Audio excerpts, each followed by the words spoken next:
under Coach you, man. We're not gonna dream. With Steve Cully's guidance, we'll take the lead. On the field, we're unstoppable. We're never beat.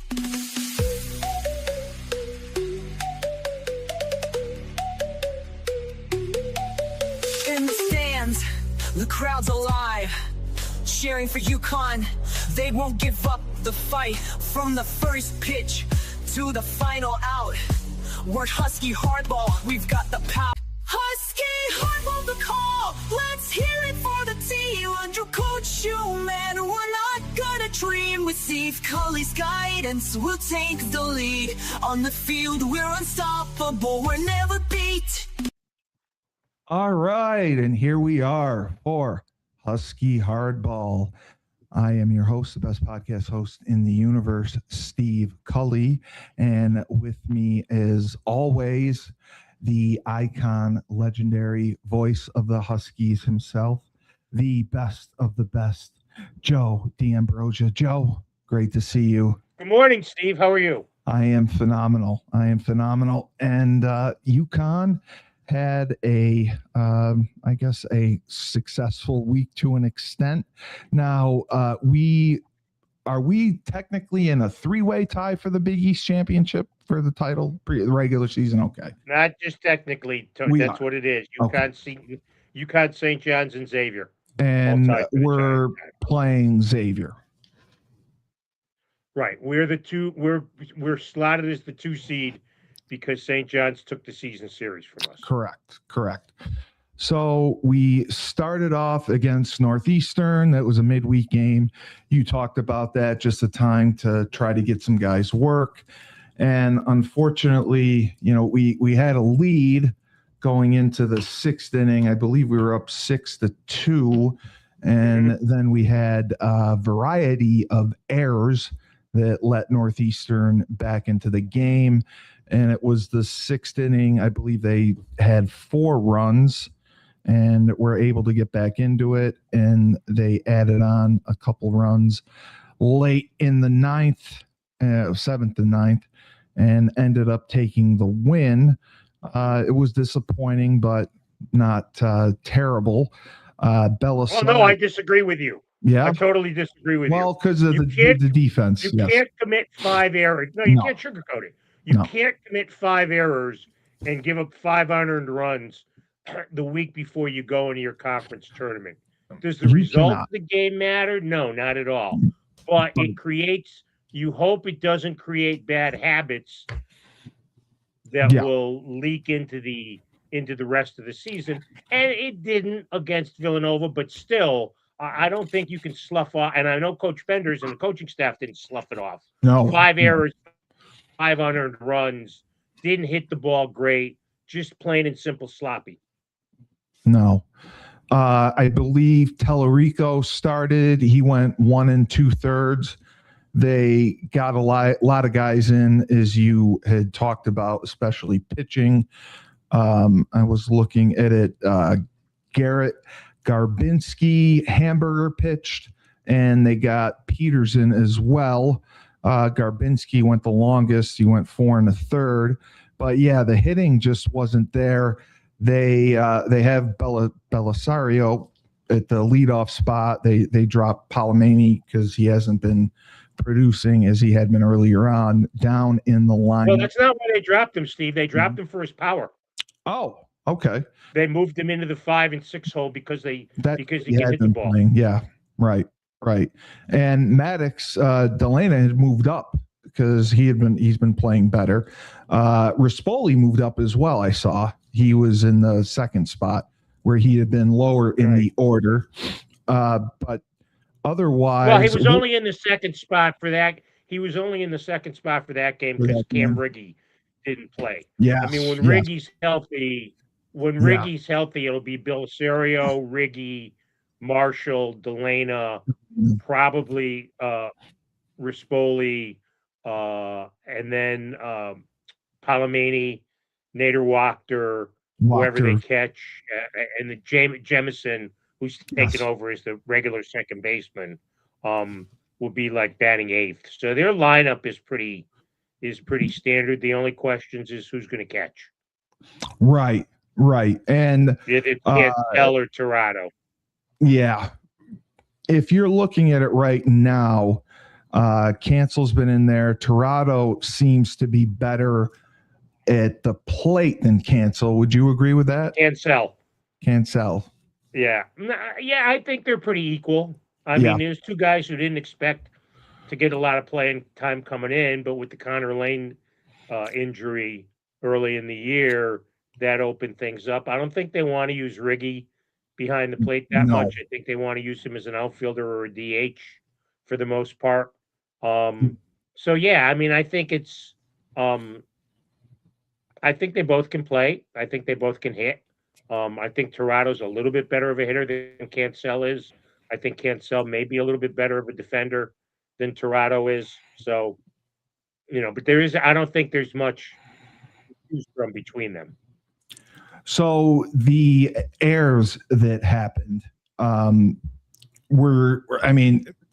we have been suspect most of the year. We're solid, but I would say inconsistent in the field. Were you surprised by the throwing errors? Steve, I wouldn't say suspect. I don't think that. I think inconsistent is a much better word. Okay. And I think that's the biggest dilemma going into this week. Not just from a defensive standpoint, but from an offensive standpoint. I think they've been far too inconsistent. And I'm sure that's been one of the big disappointments for the coaching staff this year. Yeah, because we've seen when they are on, they are on. When they are off, they are really off. But I think, especially what we saw, which we'll get into this weekend, the pitching they have, when their pitching is solid, that rotation, especially the starters. I mean, I feel good about 4 of the starters that we have. And I think, as you said, the pitchers drive the tournament and being able, because it's such a short, stay. I mean, they play on Wednesday, they're right back into it, and it's double elimination. I know they typically have a midweek game and go right from there, but this is a quick tournament. It's you're in, you're out, and then you are on to hopefully the playoffs. But taking away from the Northeastern game overall, Northeastern 32-18. Do you know if they will end up in the tournament, the NCAA tournament, or it'll be if they win their conference? Okay. If they win the CAA this week, they would not. No, they're not getting an automatic. They're not getting an at-large bid. Yeah. So losing 10-6 was a disappointment, but Thursday, May 14th, we came out and we got off to a great start against Villanova. Now, Villanova, 4-15 in the conference, 18-29 overall. But it was good to see Belisario and Cam Riggy both played great. They played well the entire game. We got a lead early on, and right from the start, Belisario and Riggy were producing. Jackson Marshall had a sac fly early to score a run. And it was good to see Marshall extended his reaching base streak, as it's called, to on base streak is what it's called. On base streak, sorry. 43 straight games. It's the longest reach base streak since that can't be right. 2008 or 2018.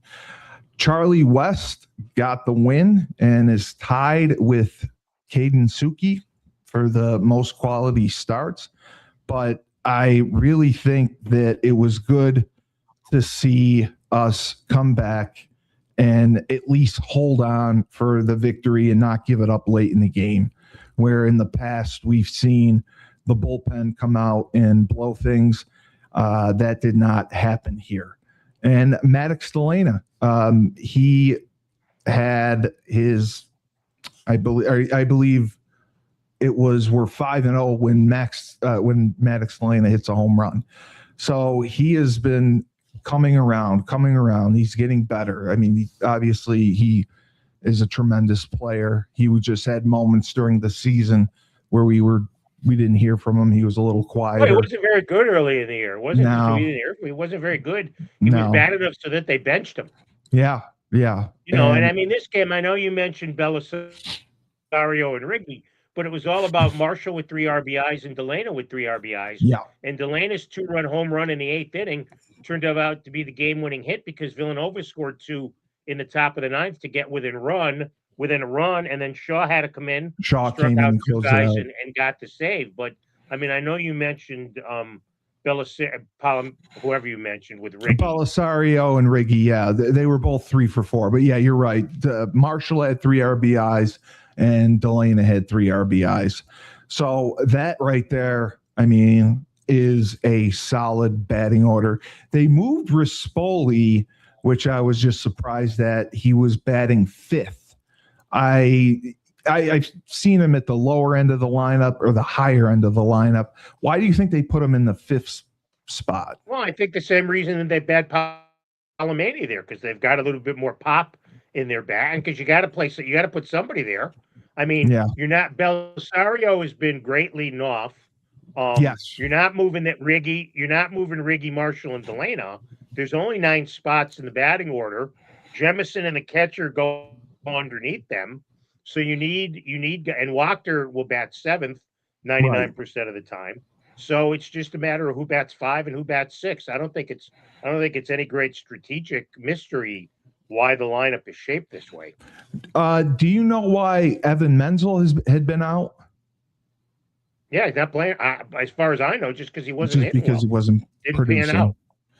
But you can't play 15 guys. You know, here's the thing: people have to realize you can't play 15 guys. No, you can't play 15 guys. Menzel got his shot. And Jemison's actually played. Peyton Jemison's been a real find for them, especially in the second half of the season. Yes, I mean he clearly has outplayed Evan Menzel. Yes, he has. He's come on as of late.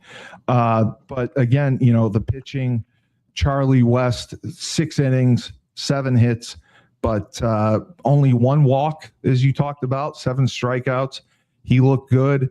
And then they brought in Charlie Hale, middle relief, 2 innings, 2 1/3, and Greg Shaw the third, 2/3 of an inning, closed it out. And it was good. I mean, to get the series started off on a high note, and they were in a good position right after this.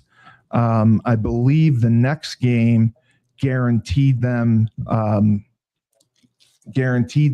the Big East championship or a portion of it. Yes. Sure, the Friday night game.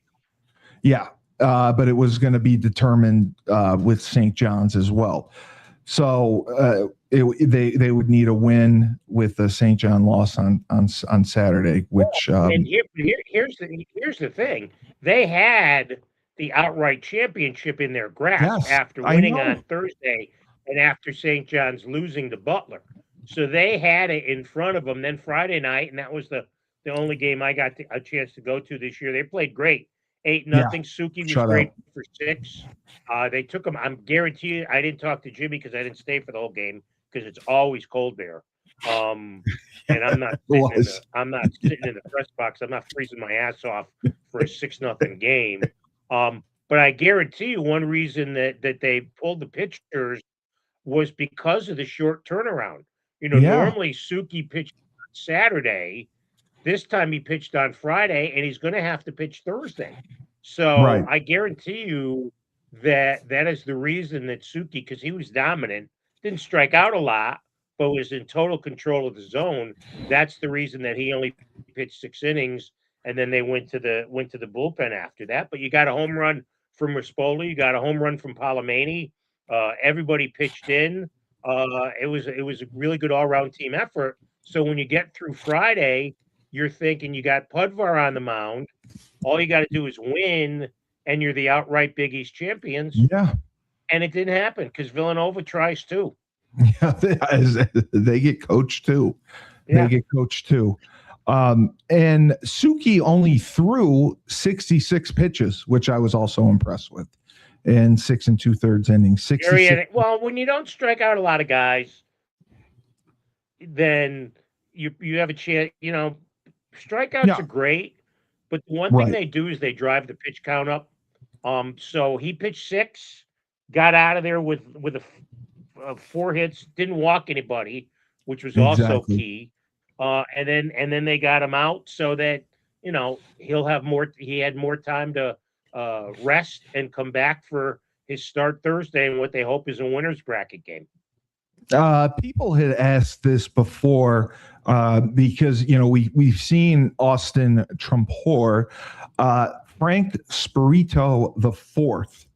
Do you know much about him? He pitched 2 innings here, and he 1 hit and 1 walk, 2 strikeouts. I didn't know much about his appearances this season. He's a redshirt sophomore. He's a Connecticut kid. I was curious if you heard of him, if you know.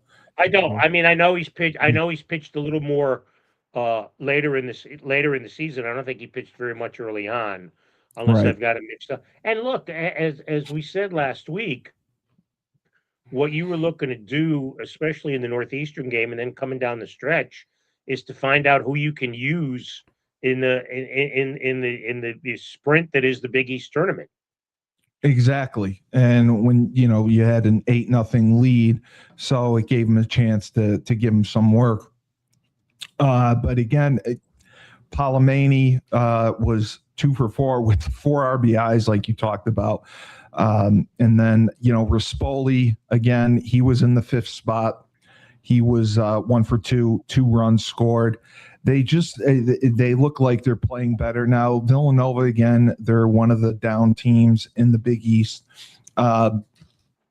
Winning the series, now they could have made things a lot easier had they won Sunday's game, and that was a disappointment.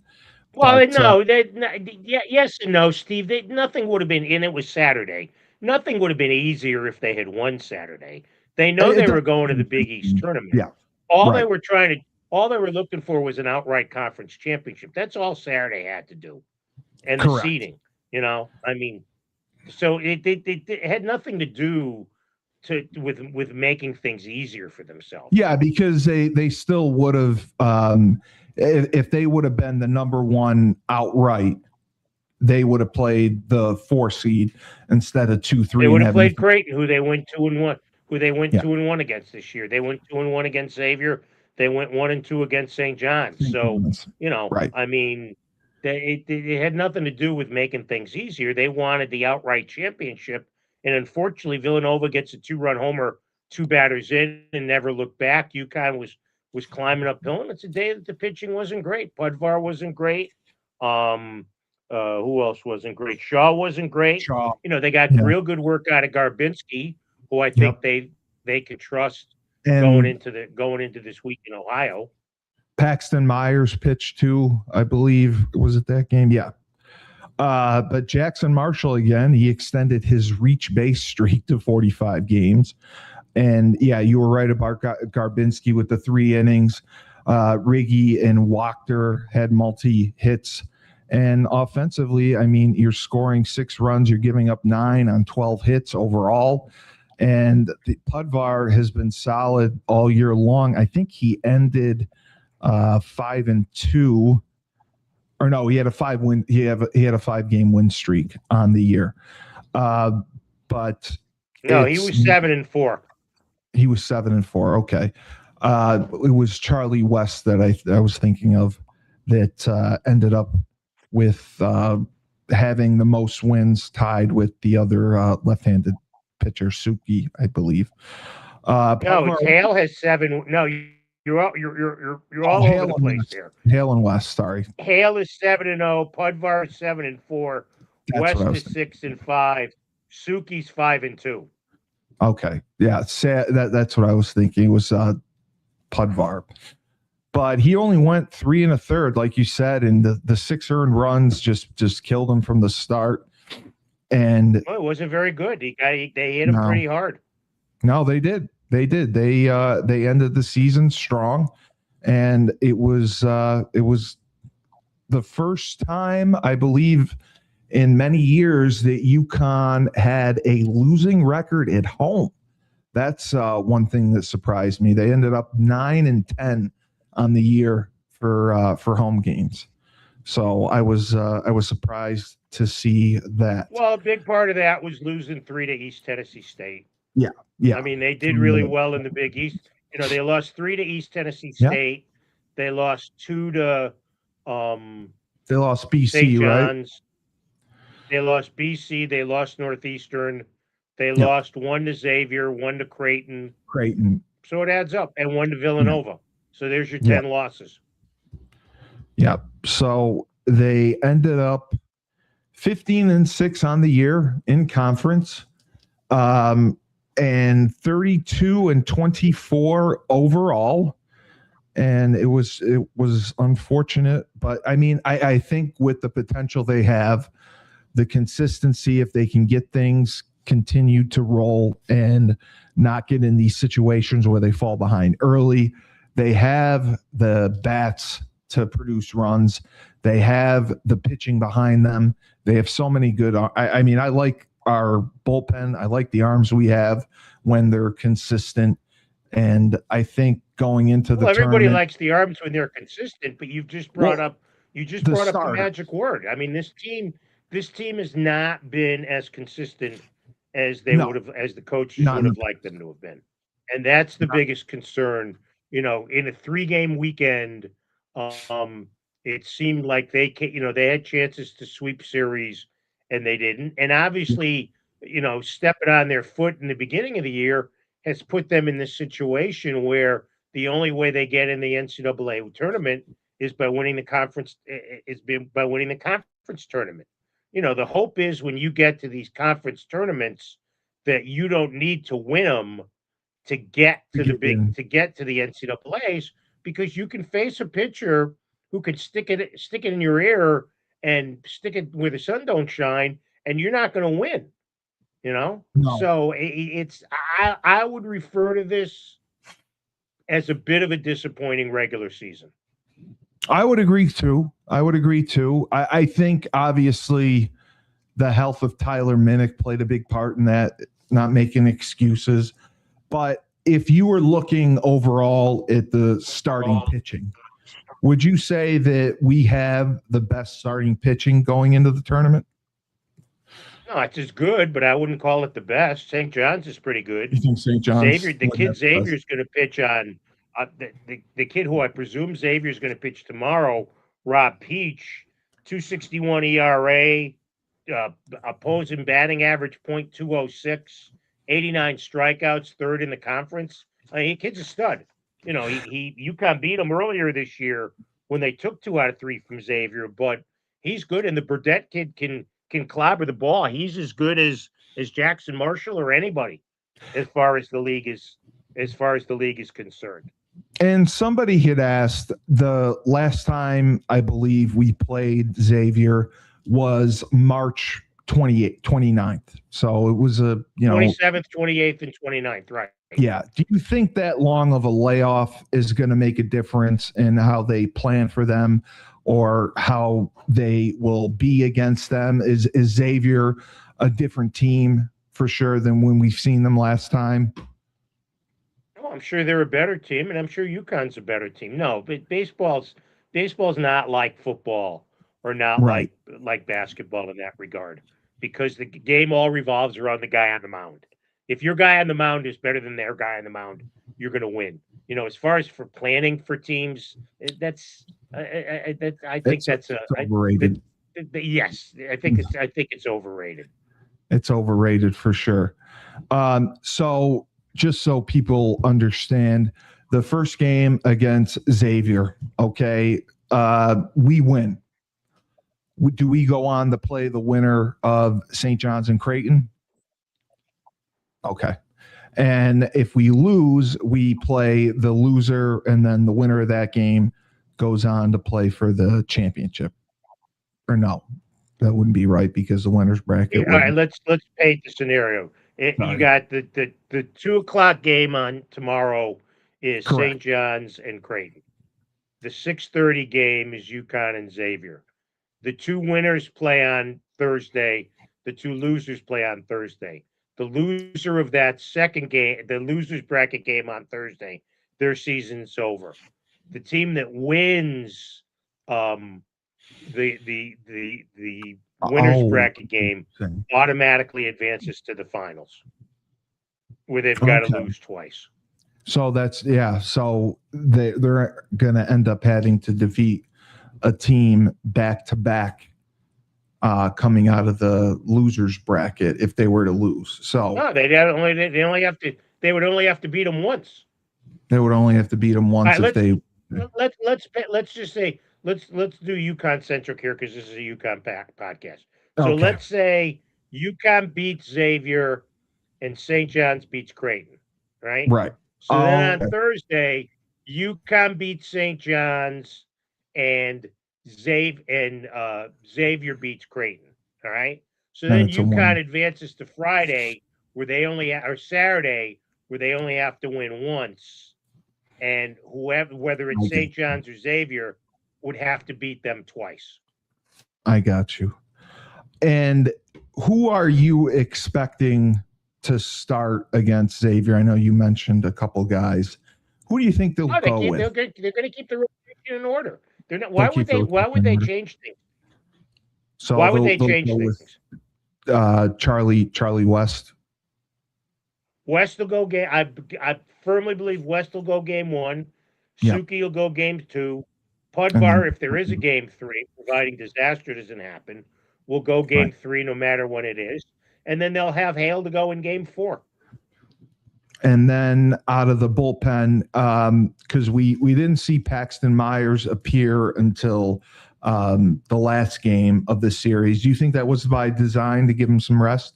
I have no idea. I don't know. Yeah, because they gave Shaw a little bit more work, and because he had led the team in saves all year. I'm sure they were hoping to give him some rest. I know predictions and expectations. You can't do any of that, but do you? Obviously, the season did not go as we all would have liked with the talent they had, and some of the setbacks they had with injuries as well. Do you think their outlook is still positive for the Big East? They're still one of the top teams to beat. Oh yeah, obviously. Absolutely. Yeah. When you've got that good of a starting pitching, yes, then you can you can win these tournaments. And they have.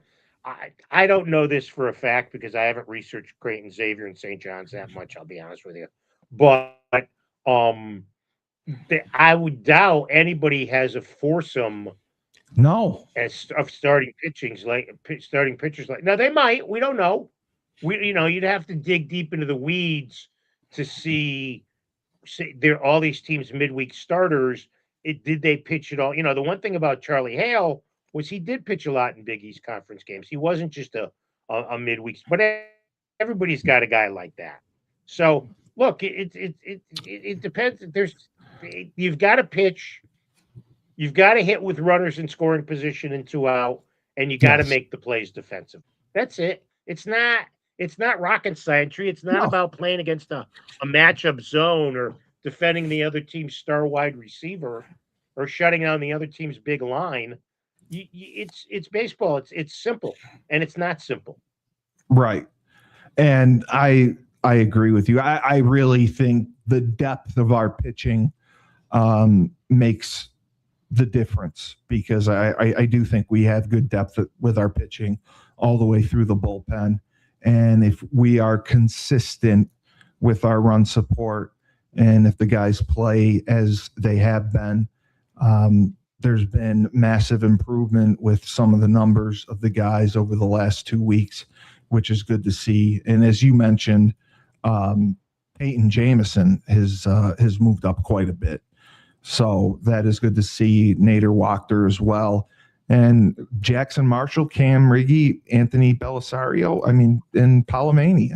That's a solid lineup right there. And then don't forget Delane is, as you mentioned earlier, Delane is starting to play as everybody expected him to play.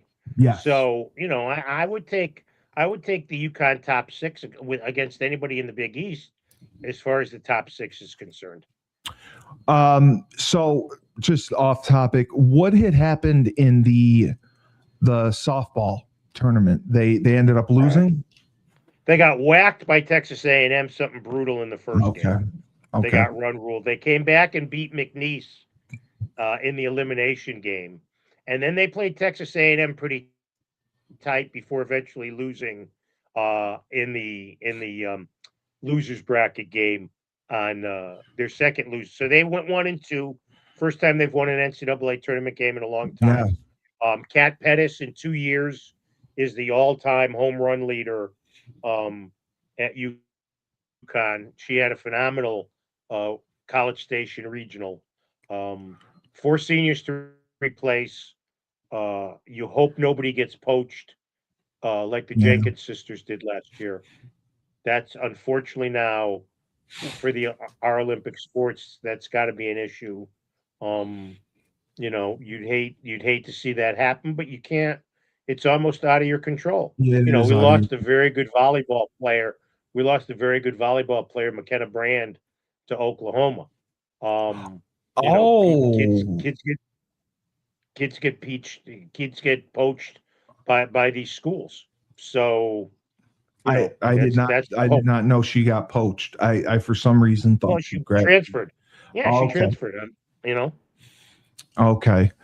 I didn't. I was looking at the roster, and because I was surprised, they had only 11 women on the roster, which was down from I think 18 last year. So I'm sure that coach is looking to add some more people. I didn't know that. I know 2 of their best players were seniors. I didn't know that the other one had been poached and transferred out. I did want to ask your thoughts.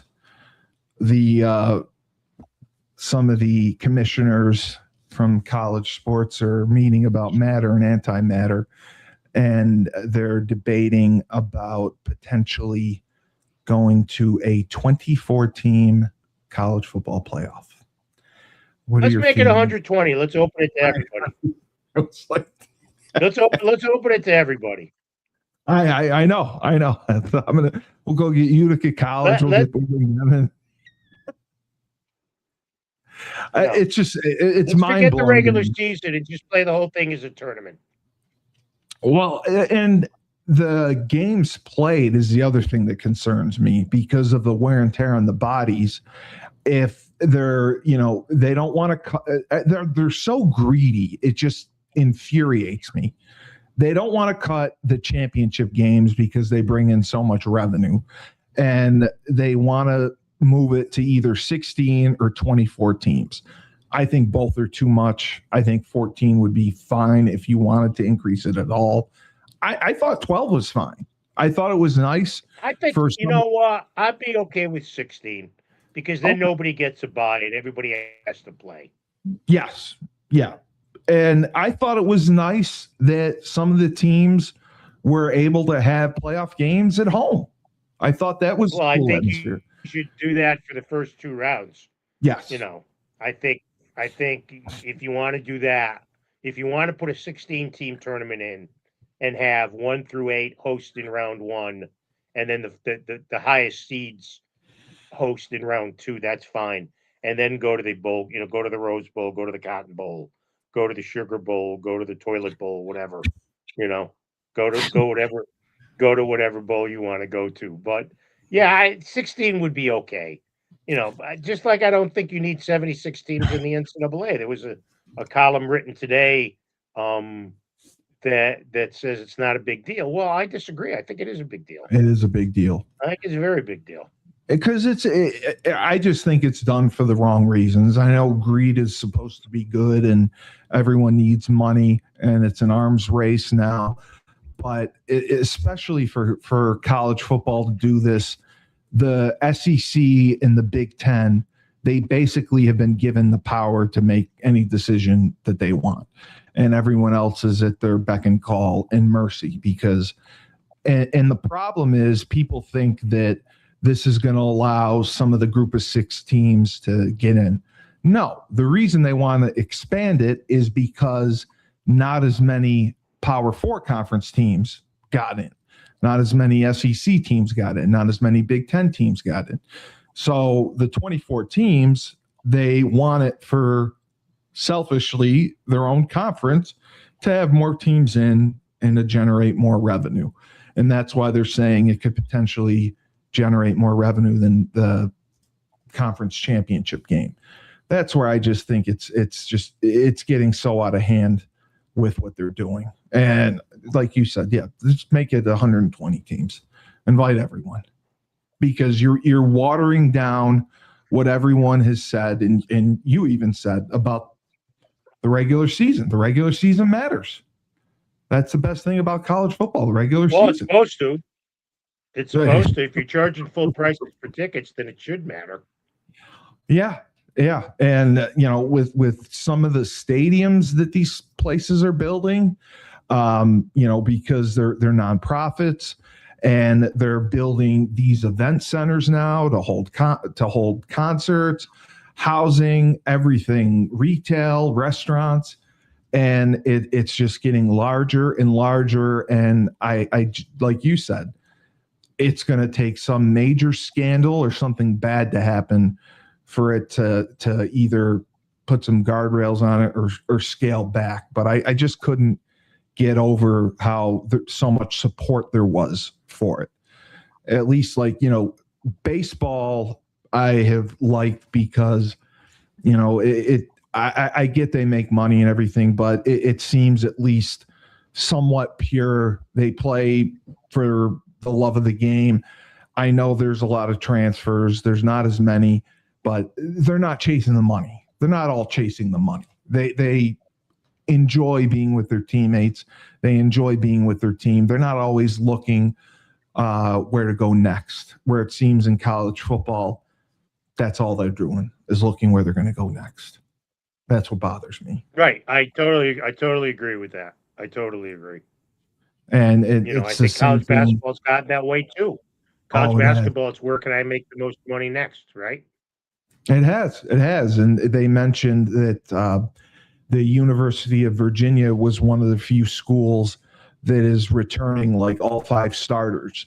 And they think that's going to be a big advantage for them because they played together where everyone else has built through the portal. So I think the continuity, but they're talking. Well, yes and no, Steve. It's great, but if their 5 starters aren't as good as Duke's 5 starters, right. And North Carolina's 5 starters, nobody gives a rat's ass. It's not going to matter. No, well, brought all 5 starters back. They'll get the 75th slot in the tournament, and they'll be in one of the play-in games. That'll be about it. But yeah, it was ridiculous. I had also wanted to ask you just your thoughts. The NFL in some of the quarterback situations, the Steelers going to 42-year-old AARP Aaron Rodgers as their quarterback. Don't knock AARP. I'm not. Hey, you know what? It's their choice now, and he's reunited with Mike McCarthy. So we'll see how that works out. Yes. I saw that, and then Baker Mayfield, they're hesitant to give him an extension. CJ Stroud, the 2023 Rookie of the Year with Houston, they were hesitant to give him an extension. Well, the way he looked scared in that playoff game against the Patriots, I'd be hesitant too. I know. But what happens is, like with Jerry Jones, because he's Jerry Jones, he waited to re-sign Dak Prescott. And basically, the longer you wait, the market gets reset. And he cost himself $20 million by not signing him when he could have, or offering him an extension when he could have, and now he's making $55 million. And Deshaun Watson has the only guaranteed contract in football history, and if you tallied the amount of money he's made per games he's played, it's ridiculous. They're just waiting the year out before they can cut him without taking too much of a dead cap hit. But you are a Giants fan, just like myself, and my friend Sean Mulcahy and I were talking. Bleacher Report had them as the number 4th team that they ranked based on young talent that they have through the draft and the guys that they have from last year. What are your thoughts on that ranking for them? And, we talked a little bit about the NFC East. I think they can do some damage there. What do you think is realistic for them? I think they're 4th in the NFC East in talent rankings. I don't know who came up with that. Really? They're not. Look, they're still young. We haven't seen them play together. If they go 7-10, I'll be happy. 7-10 would make me happy. 8-9 would be great. The schedule's difficult again. Yeah, it is. It's Harbaugh's first year. He's still got weeding out to do. They're going to be fine. I'd really like to see him get another running back alongside Scatterboo, who I think has a short shelf life. Yeah. And Singletary and Tracy. Get a game stopper. Get a game changer for running back. Neighbors had to undergo another procedure on his knee. That scares me. Odell Beckham Jr. Get the hell out. Please stop. Please stop with that. I can't get over that. But I think they're going to get after a lot of quarterbacks. Yes. I think the defense is going to be the first thing to gel, and then I think the offense will come along. But whoever made the Giants says they have the 4th best talent. Well, the young talent. They based it off of the young core talent. Even then, I mean, how do you know? You like Dart, you like Scatterboo, but he only played a few games. Right. You like Neighbors, but he got hurt. Yep. Carter and Reese, Carter basically didn't play the first 12 games last year. He was a non-factor. They didn't do much with him. I think Reese will be good, but you got to tell me what you got in the secondary. Who's going to kick? The place kicking game and the special teams have been a disaster over the last couple of years. You're always concerned with that offensive line, though they were better last year. Andrew Thomas stays healthy to anchor that offensive line. Then I think you're doing okay. But I would drafted a tackle 10th, which I think will be good. I think he'll have a chance. Right, the kid from Miami, the kid Zulu Escono from Hawaii 5-0. I think he'll be fine. Yeah. And I thought they got a steal with Malachi Fields, the wide receiver from Notre Dame, in the 3rd round. Oh, absolutely. Yep, absolutely. I forgot about it. Yeah. So, do they have good young talent? Yes. Is it the 4th best in the NFL? I doubt it, but who knows? Yeah. No, I was just curious. We were talking about it because I don't think the NFC. I can see them competing in the NFC East. I don't think Philly is gonna be that great, especially once they get rid of AJ Brown, and they have not looked good the past 2 years. Dallas is going to be Dallas. I don't think Jaden Daniels is going to come around. I really think the Giants have a chance to win 8 or 9 games. I like Jaden Daniels. I wouldn't go to sleep on Jaden Daniels that quickly. He was terrific his rookie year, and he got hurt last year. Yes, he was. He got hurt last year. But that's the dilemma that you run into with the dual threat quarterbacks. They take these hits, they get hurt. But that's a big concern with Dart. That's the big huge concern with Dart. You have with Dart.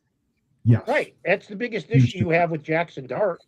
Huge concern, yes, because he plays like Josh Allen and he doesn't have the size of his. So absolutely, yes. He has to protect himself, protect the football, and not get hurt and stay in games. I didn't know this Do you know if they still have Jameson Winston on the roster? Oh yeah. They do. Okay. Yeah. Because that's what I was happy about. I felt a little bit better with him, but with Neighbors out, that was my concern because you get extra practices when you have a new coach in, and he won't be around for it. But I just think he's a dynamic playmaker, and we'll see what happens with him. But overall, Hooksy. So this will go down as a share of the Big East title for the season. They have a share of it. That's what it is. Yep. Okay. And then it's all going to come down to the tournament, and it happens fast. It's going to be Wednesday, Thursday, and then Saturday, right?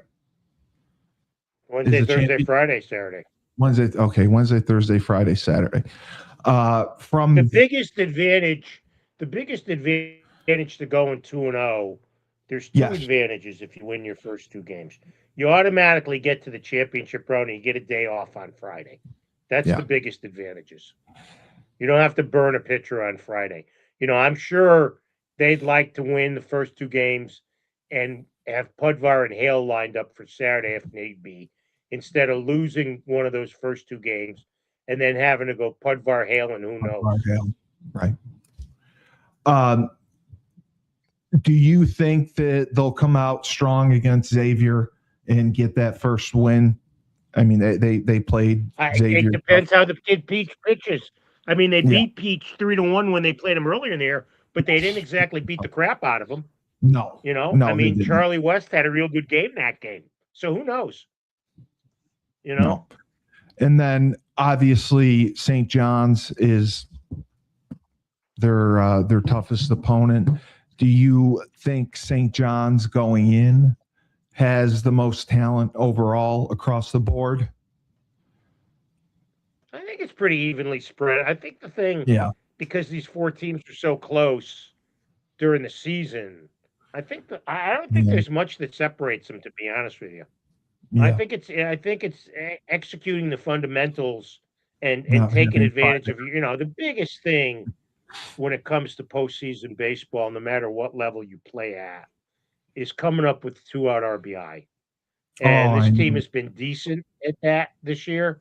But if you can get some, let's say you get first inning on Wednesday, and you've got second and first with 2 out, well, then Rispoli or Palomani's got to come through and get your base hit and get that running, So I think, and consistency from your starting pitching. Again, these guys will be going on a day's less rest than normal. No, I don't think that'll impact them because the three of them didn't pitch much on the weekend. I mean, Suki threw 6 innings, West threw 6 innings, Pudvar came out in the 4th. So it's not like they're, and Hale's got kind of a rubber arm. So I don't worry as much about him. And he didn't pitch after Thursday. So right. And Paxton Myers, I just again hope they were resting him, and he'll be good to go out of the bullpen. He's a nice arm to have. Him and Shaw are good out, and I think they will make a big difference. But it's gonna be fun to watch. Now, somebody had asked this: is it on ESPN Plus? Is it on? Yep, all of your games on ESPN Plus. All right, so that'll be on Wednesday. We are the second game. You said, I believe, correct? 6:30. Yep. Yeah, we'll watch the 6:30 game.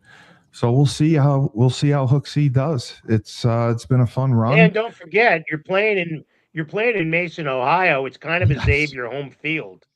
Even though it's not where they play, but you're going to have more Xavier fans there than you have fans from the other three schools combined. So you gotta battle that a little bit. I got asked this a while ago.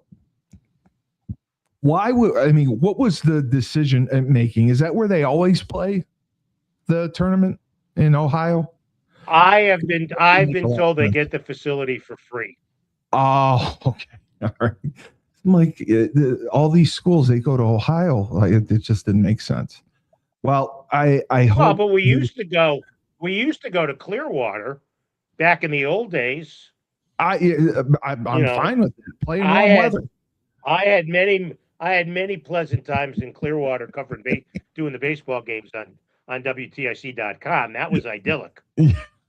I know. That's what I'm saying. If you're going to choose, with no disrespect to the good people of Mason, Ohio, if you're going to choose Clearwater, Florida in May or Mason, Ohio in May, it's not much of a choice.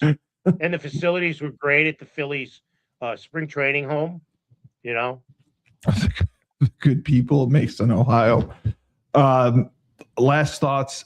Yankees, Mets this past weekend. Well, look, the Mets have been playing better. You couldn't expect them to suck as much as they had. I mean, last night they got 10 runs in an extra inning. And as far as the Yankees are concerned, you got numerous issues. The bullpen, I don't trust anybody but Tim Hill in the bullpen. I mean, Bednar's had a good year. That was only his second blown save, but it was a huge blown save on Sunday. Cruz Missile is hit or miss. Dotel, I don't trust as far as I could throw him. As far as the starters, obviously, get Fried going down doesn't help. I want to see Fried and Cole on the same starting staff. There's no guarantee that Rodon's had two pretty shitty starts to coming off the IL. Cole next start might be in the majors this weekend against Tampa Bay. I like Warren. I like Schlittler. I like Weathers. Weathers pitched okay last night, not great. He's probably a candidate to go to the bullpen. And then offensively, catching is a disaster. Oh. Wells can't hit. JC Mascara isn't a very good hitter. Jazz is starting to break out of it, which is great. Yes. It's going to be really interesting to see what they do when Caballero is back, if they go back to him or they go to Volpe. I mean, look, Caballero was playing pretty well when he got hurt, but Volpe's the golden child. Yes. I can take McMahon not hitting because he's so good defensively. Grisham's not hitting. Bellinger is until last night's home run had been in a hideous slump. Rice and Judge have been phenomenal. They really miss Stanton. But he gets hurt every year, so it shouldn't be a surprise. So look, I think and the other problem for the Yankees is Tampa Bay is really good. Tampa Bay always finds a way. Always finds a way. And they are this year. I mean, they're already 3 games ahead of the Yankees, which at this time of the year isn't a lot. Toronto's been all banged up with the injuries. I expect the Red Sox to play better. Unfortunately, I don't think they're going to stay this bad all year, but they're inconsistent. If they get Gray healthy and, they get Crochet healthy and Chapman stays healthy in the bullpen, I just don't think they have enough bats to be in contender. Yeah. So, but and the Mets, Mets have been dominated by injuries this year. I know they have. Lindor, Alvarez, Soto, Lewis Robert Jr. They've gotten good contribution from the kids, from Ewing, from Beatty, from Benj, has picked it up a little bit.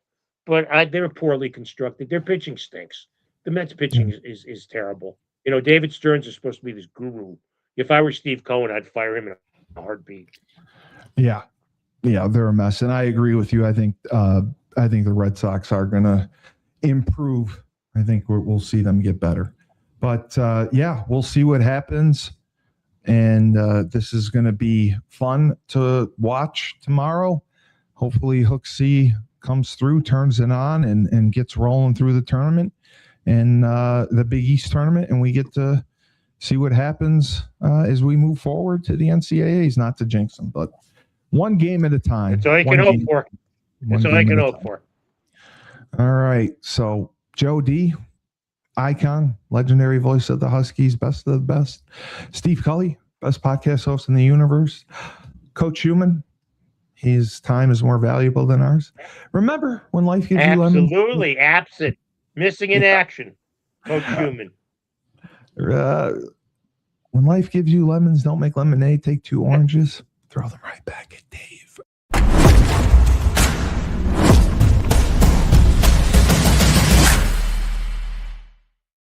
All right.